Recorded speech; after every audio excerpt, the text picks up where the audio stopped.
नमस्ते साथियों, प्राइवेट चिकित्सक मेडिकल एसोसिएशन में आपका स्वागत है। मैं डॉक्टर एस.के. शर्मा, प्राइवेट चिकित्सक मेडिकल एसोसिएशन का राष्ट्रीय अध्यक्ष।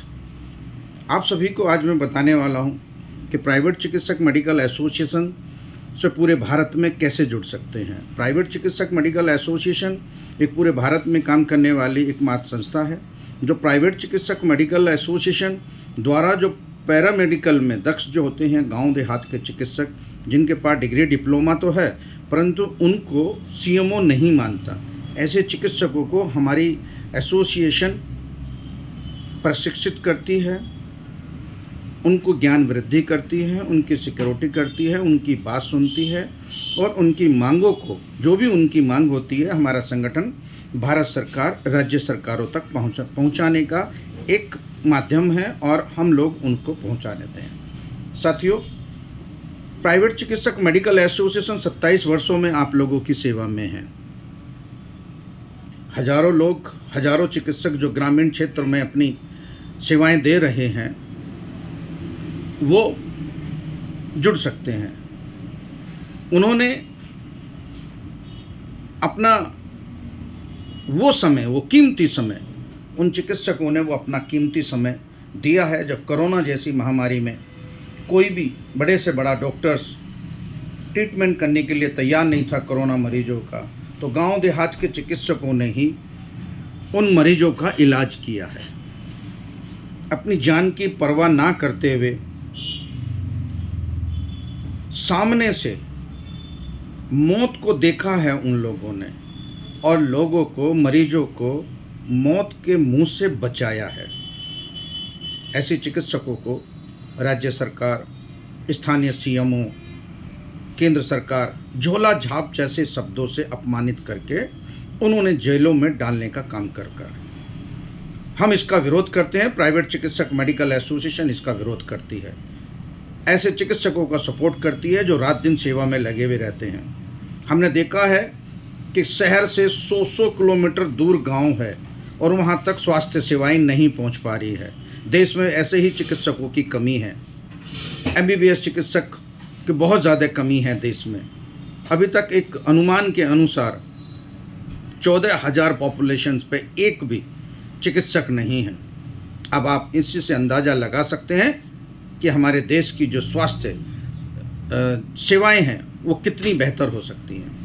मेरे साथियों, देश की सरकार, राज्य सरकार और भी बहुत कोशिश कर रही हैं कि हमारी देश की जो स्वास्थ्य सेवाएं हैं वो बहुत मजबूत हो, मगर चाहकर भी पॉपुलेशंस इतनी है हमारे देश में कि वो नहीं दे पा रहे हैं। और अगर दे भी पा रहे हैं, सरकार पूरी कोशिश कर रही है, मगर वो चिकित्सक वो पहुंच नहीं पा रहे हैं। गांव देहात तक उन मरीजों के पास पहुंच नहीं पा रहे हैं जिनको ज़रूरत है उन चिकित्सकों की। प्राइवेट चिकित्सक मेडिकल एसोसिएशन से जुड़कर वो चिकित्सक आराम से अपनी प्रैक्टिस करें जो वो कर रहे हैं।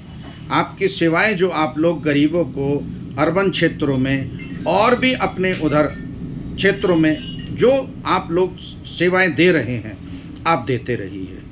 हमारा संगठन आप लोगों के साथ में है और हर संभव कोशिश करेगा कि देश के कोने में बैठे हुए ऐसे चिकित्सक जो गांव देहात में प्रैक्टिस कर रहे हैं, उन चिकित्सकों को हम सपोर्ट दें और राज्य सरकार और केंद्र सरकार और स्थानीय सीएमओ से हम मांग करते हैं कि ऐसे चिकित्सकों को, जिनके पास डिग्री डिप्लोमा भी है, जिनके पास एज भी है, जिनके पास एजुकेशंस भी है, ऐसे चिकित्सकों को प्रशिक्षण प्रशिक्षित करके उन्हें प्राथमिक उपचार करने का अधिकार दिया जाए। क्यों नहीं देते? आज केंद्र सरकार, राज्य सरकार एनआरएचएम के तहत करोड़ों रुपए खर्च कर रही है कि दाइयों को गांव देहात में भेजा जा रहा है, आशा बहुओं को गांव देहात में भेजा जा रहा है, एनएम को, जीएनएम को और भी बहुत सारे जो सेवाएं देने वाले हैं उन्हें भेजा जा रहा है। अधकचरे प्रशिक्षण के बाद क्या केंद्र सरकार, राज्य सरकार की मॉनिटरिंग कमेटी ने कभी देखा है उनको कैसे प्रशिक्षण दिया जाता है?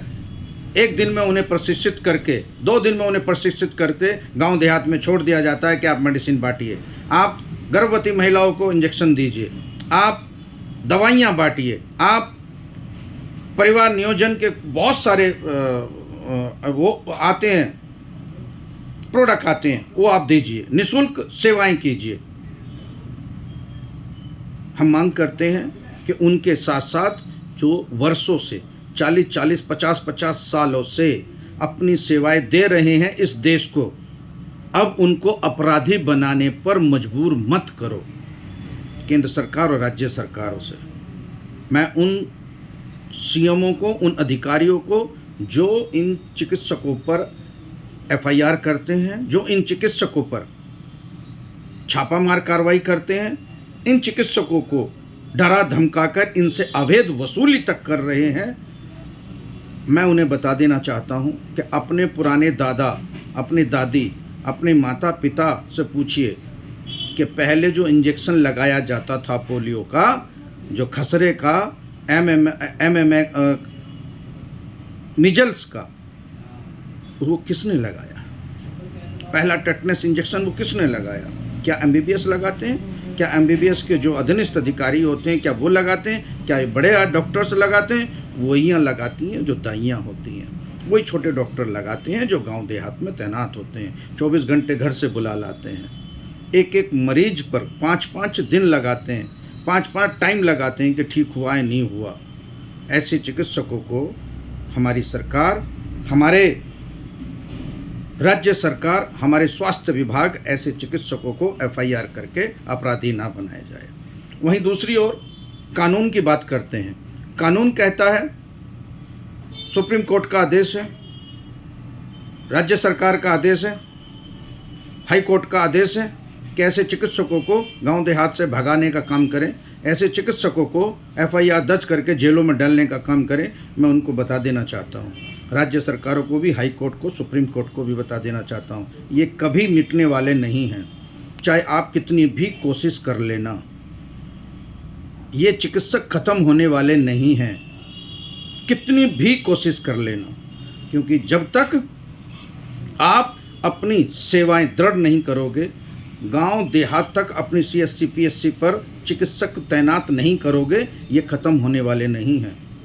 और जिस दिन अगर राज्य सरकार चाहेगी या जिस दिन भी केंद्र सरकार चाहेगी, मेरे चिकित्सक, जो लाखों चिकित्सक हमारे फॉलोवर्स हैं, जो करोड़ों लोग हम लोगों को देखते हैं, हमसे ठीक होते हैं, मैं उन सब को लेके केंद्र सरकार, राज्य सरकारों के पास कभी भी हमें बुला सकते हो, हम आ जाएंगे, अपनी इति सिद्धि कर लो, जो भी आप जेलों में डालना चाहते हैं डालिए, मगर क्या इससे पेट भर जाएगा? आप जानते हैं कि 70 गांव की जो पॉपुलेशन है, 70% गांव की जो पॉपुलेशन है, जो मरीज हैं, हम लोग शहर तक नहीं आने देते। अगर वो लोग, वो मरीज, गांव देहात के अर्बन क्षेत्रों के मरीज अगर सरकारी अस्पतालों में आ गए, जिस सरकारी अस्पताल में 4-4 हज़ार मरीज रोज खुद अब देखे जा रहे हैं, उनका फिर क्या हाल होगा?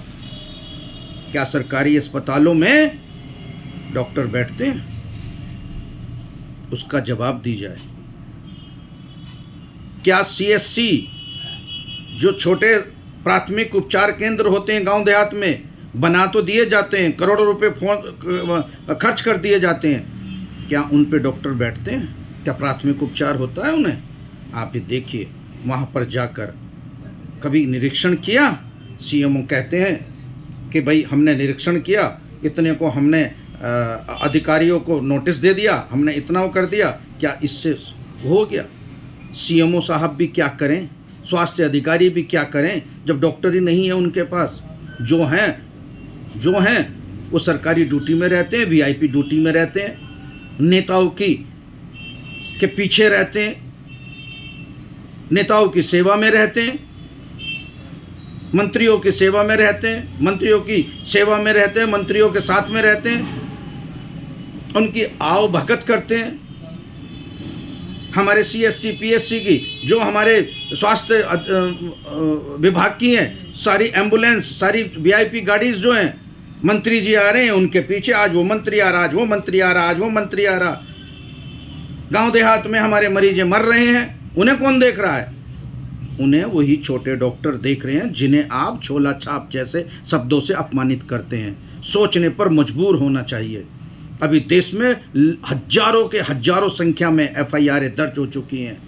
क्यों? कि उनका केवल एक ही अपराध है कि उन्होंने देश की सेवा की, उन्होंने मरीजों की सेवा की। उन्होंने कोई अपराध नहीं किया। उन्होंने किया तो बस ये किया कि उन्होंने मरते हुए इंसान को बचाने का काम किया है। कोरोना जैसे महामारी में उन्होंने आगे बढ़ने का काम किया है। अपनी जान जोखिम ना डाल के उन्होंने उसका सामना करते हुए देश में कोरोना जैसी महामारी को भगाने का काम किया है, इसलिए वो अपराधी हैं। सोचना पड़ेगा सरकार को। उलट जिसको भी अधिकार दे दिया जाता है छापामार कार्रवाई का। अभी मैंने बहुत जिले घूमा है, मैं बहुत राज्य घूमा है मैंने। वहाँ पर सबकी एक ही है कि सीएमओ आते हैं, हम लोगों को डरा धमकाकर हमसे पैसे ले जाते हैं। क्या यही व्यवस्था है? सोचना चाहिए केंद्र सरकार, राज्य सरकारों को। इस पर बहुत जल्दी से आप लोग कोई निर्णय लीजिए। इन सबको इकट्ठा करके इनको प्रशिक्षण दीजिए NRHM के तहत, या कोई ऐसी योजना लाइए ताकि इन्हें प्राथमिक उपचार करने का अधिकार दे सकें। कहीं कुछ नहीं होगा, कुछ नहीं बिगड़ेगा। हमारी देश की सेवाएं, स्वास्थ्य सेवाएं और अच्छी हो जाएंगी। प्राइवेट चिकित्सक मेडिकल एसोसिएशन देश की सरकार के साथ है, सीएमओ के साथ है। हर सीएमओ को मैं बधाई देता हूं। उन्होंने अपनी तरफ से बहुत कोशिश कर रखी है कि कोई भी बिना इलाज के मर ना सके, मगर चिकित्सक ज्वाइन ही नहीं कर पा रहे, चिकित्सक जा ही नहीं पा रहे हैं। चिकित्सक पगार तो लेते हैं, फीस तो लेते हैं बहुत मोटी मोटी, मगर जा नहीं पा रहे। क्यों नहीं जा पा रहे? ये अभी तक रहस्य है।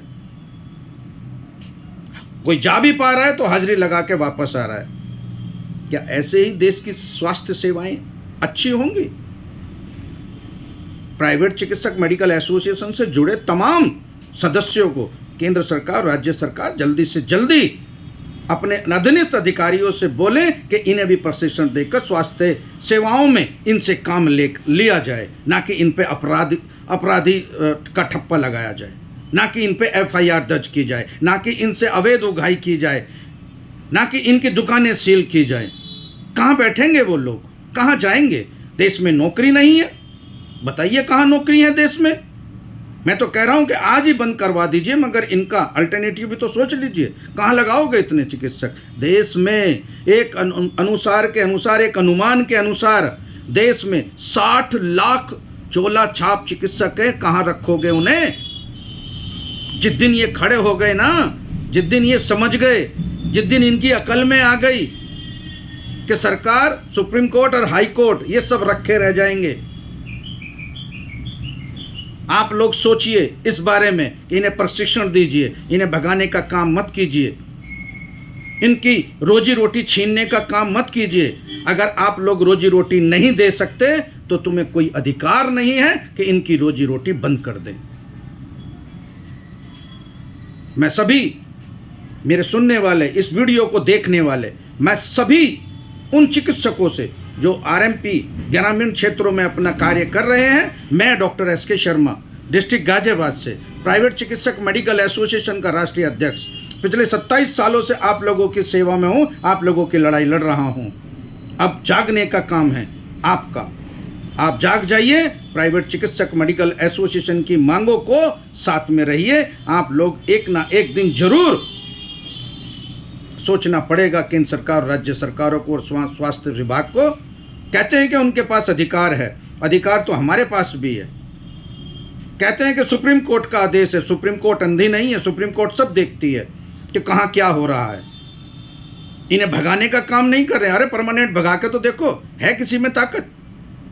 कोई नहीं भगा सकता। देश जैसा उनका है, देश हमारा भी है।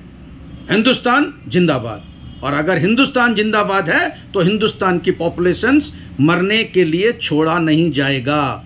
उसे बचाने के लिए हम जैसे डॉक्टर्स जो गांव देहात में प्रैक्टिस कर रहे हैं, हजारों की हजारों संख्या में अपनी जान पर खेलकर उन लोगों का इलाज करते रहेंगे। सरकार चाहे फांसी लगा दे, राज्य सरकार फांसी लगा दे, आप जेलों में डालो, फिर आ जाएंगे। आप एफआईआर करो फिर जमानत पे आ जाएंगे, मगर ये काम छोड़ने वाला नहीं है। इसका एक ही रास्ता है, हर चिकित्सक को प्रशिक्षण देकर उनके अधिकारों के साथ रहकर उनकी मांगों को पूरा करके केंद्र सरकार और राज्य सरकार आए और इन चिकित्सकों को उनका अधिकार दे। प्राथमिक उपचार करने का अधिकार है। मैं ये नहीं कहता कि इन्हें सिविल सर्जन बना दिया जाए, मैं ये नहीं कहता कि एमबीबीएस के अधीनस्थ इनको मान्यता दी जाए, नहीं, केवल प्राथमिक उपचार करने का अधिकार दिया जाए ताकि इनकी रोजी रोटी भी बच सके, इनका परिवार भी बच सके और इनका काम भी बच सके और ये अपराधी बनने से मुक्त हो सके।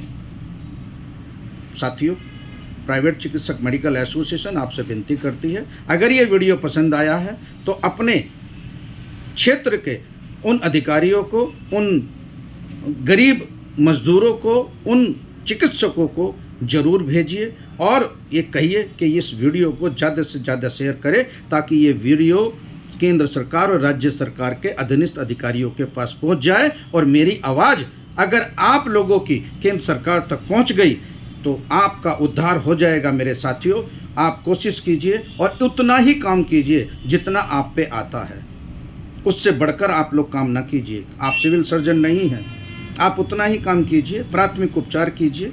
प्राथमिक उपचार से ही आपका रोजी रोटी बची रहेगी, आप बचे रहेंगे, आपका परिवार बचा रहेगा। मैं doctor S K. Sharma district Ghaziabad से प्राइवेट चिकित्सक मेडिकल एसोसिएशन का राष्ट्रीय अध्यक्ष हूँ। आप लोगों की रोजी रोटी बचाने के लिए निकला हूँ। अगर आप लोगों ने साथ दिया तो केंद्र सरकार और राज्य सरकारों तक और हर स्वास्थ्य विभाग में ये मेरी आवाज़ पहुँचेगी। मैं आशा करता हूं कि आप मेरी आवाज़ को बहुत आगे लेके जाएंगे। धन्यवाद साथियों। प्राइवेट चिकित्सक मेडिकल एसोसिएशन, आप जानते होंगे कि जुड़ना कैसा है। अब मैं दूसरा पहलू बताता हूं कि आप लोगों को जुड़ना कैसे है। प्राइवेट चिकित्सक मेडिकल एसोसिएशन की एक वेबसाइट है www.pcmindia.com। आप वहां पर जाके आप अपना ऑनलाइन फॉर्म भर सकते हैं और हम तक पहुंच सकते हैं, हम तक जुड़ सकते हैं। दूसरा, आप मेरा एक नंबर लिखिए 9312364615। मैं रिपीट कर रहा हूँ 9312364615। इस पे आप एक पासपोर्ट साइज का फ़ोटो, आप अपनी जो भी आपके पास डिग्री डिप्लोमा है, कितने दिन से आप प्रैक्टिस कर रहे हैं, आपका पूरा पता, आपका फ़ोन नंबर, ये मुझे व्हाट्सएप कर दीजिए। घर बैठे आप हमारी मेंबरशिप प्राप्त कर सकते हैं। आप अपना वो पता भी दीजिए, जिस पते पर आप लोग काम कर रहे हैं वो पता भी दीजिए मेरे व्हाट्सएप पर, कि जिस पते पर आपका सर्टिफिकेट, मेंबरशिप का सर्टिफिकेट, ये मेंबरशिप का सर्टिफिकेट है। ऐसा सर्टिफिकेट आप लोग अपनी क्लिनिक पर लगा के रखिए। मेरे साथियों, ये एक सम्मान पत्र है जो आपको मिलेगा। स्टिकर है ऐसा, आप अपने मोटरसाइकिल पे, गाड़ी पे, अपनी क्लिनिक पर कहीं भी लगा सकते हैं, ये आपको प्राप्त होगा। और एक आइडेंटिटी कार्ड होगा जो आपको मिलेगा। प्राइवेट चिकित्सक मेडिकल एसोसिएशन आप गले में टांग के रखिए इस तरह से, और आप अपनी प्रैक्टिस कीजिए। ये आपका आइडेंटिटी होगा।